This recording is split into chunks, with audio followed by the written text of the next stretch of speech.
smile is something special. A ribbon is something rare, rare, rare, rare, rare, rare, rare, rare. Hey les fans de télé, ici Critiqueur. Bienvenue dans ce nouveau format, un générique qui promet, où on va parler, je vous le donne en mille, de générique. Parce que ouais, un générique c'est pas juste une musique cool avec des images stylées. C'est une promesse, une attente et parfois même une menace. Le générique est à une série ce que le mascarpone est au tiramisu, indissociable. Ouais, je me tape un petit délire culinaire là.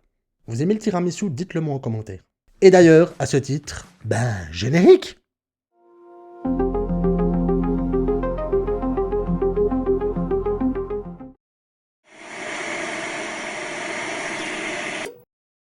Welcome to Derry est une série diffusée sur la chaîne HBO à partir d'octobre 2025. On y découvre les choses horribles qui se passent dans la ville fictive de Derry avant les événements des films Ça, sortis en 2017 et 2019. La série est créée par Andy Muschietti, le réalisateur des films, ainsi que Jason Fuchs, et on peut dire qu'elle reprend admirablement le ton macabre, flippant et terrifiant des films.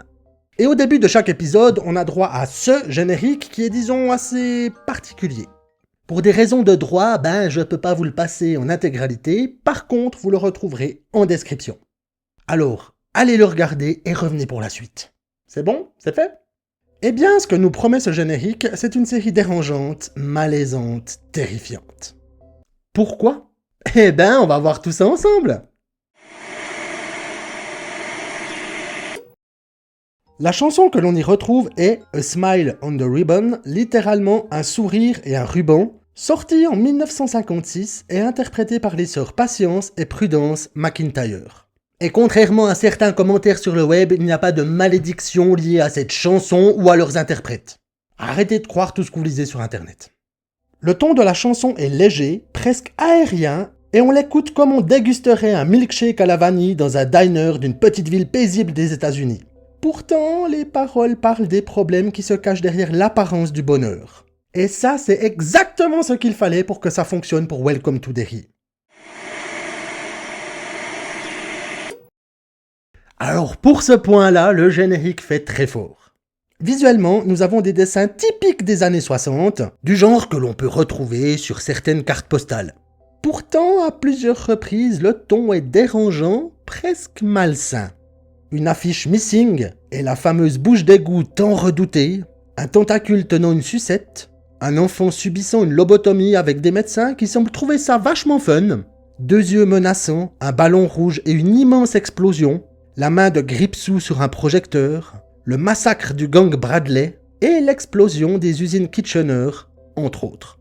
On termine sur l'apparition du mot « hit » avant d'en arriver au titre de la série annonçant fièrement « Bienvenue à Derry ». Ça promet. Tout cela couplé avec la chanson des sœurs McIntyre, ça fonctionne. Ça fonctionne, ça, vous l'avez? Bon, c'est à chier, on va couper ça au montage. Le générique nous met dans un état oscillant entre l'apparente joyeuseté de la chanson et l'inconfort du visuel. Mais au fond, pourquoi est-ce que ça fonctionne? Visuellement, on pourrait parler d'une mise en abîme inversée, comme si Derry se dépliait petit à petit sous nos yeux, avec ses facettes les plus sombres. L'effet de rotation permet de conserver une dynamique, tout en interprétant visuellement le cycle de violence que Gripsou déchaîne sur la petite ville tous les 27 ans. On ajoute à cela une chanson au rythme joyeux, qui parle pourtant de la façade de normalité qui peut cacher des horreurs bien existantes, renvoyant au fait que Derry, sous ses airs de carte postale, reste une ville où règne le mal absolu. Ce générique ne cherche pas à être iconique, il cherche à être inconfortable. Et c'est exactement pour cela qu'il fonctionne.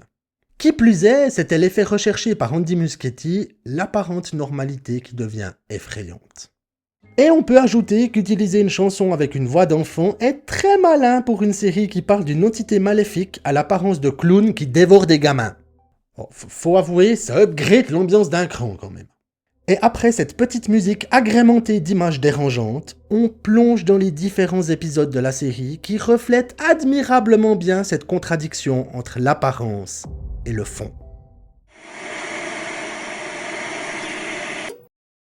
Le générique de Welcome to Derry fonctionne parce qu'il nous met directement dans cette ambiance ambiguë. Va-t-on passer un chouette séjour à Derry ? Alors, pour les fans d'horreur, oui, clairement. Je recommande même le visionnage de la série parce qu'elle s'intègre parfaitement dans l'univers des films et en fait une continuité et non simplement un ajout pour faire joli dans le paysage. Et pour ceux qui voulaient passer de chouettes vacances, tranquilles et paisibles à Derry, je suis désolé pour vous, vous allez sûrement le regretter. Car dans cette petite ville, c'est le mal qui mène la danse. Et voilà, fans de télé, j'espère que vous avez aimé ce nouveau format. La prochaine fois, on va parler d'un générique peut-être plus culte, peut-être plus pop, ou peut-être plus animé, qui sait.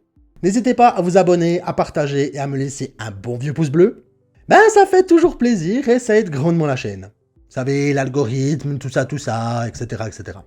Et vous pouvez également me laisser un commentaire avec votre avis sur Welcome to Derry et également si vous avez des idées pour d'autres génériques qu'on pourrait creuser. Bon, pour le moment, j'ai une foule d'idées, mais les vôtres sont également les bienvenus. Et n'oubliez pas, parfois, derrière un générique qui nous reste en tête, il y a beaucoup plus à dire que ce que l'on pense. Je vous dis à très bientôt pour une nouvelle vidéo, et bien entendu, bon visionnage. Allez, générique.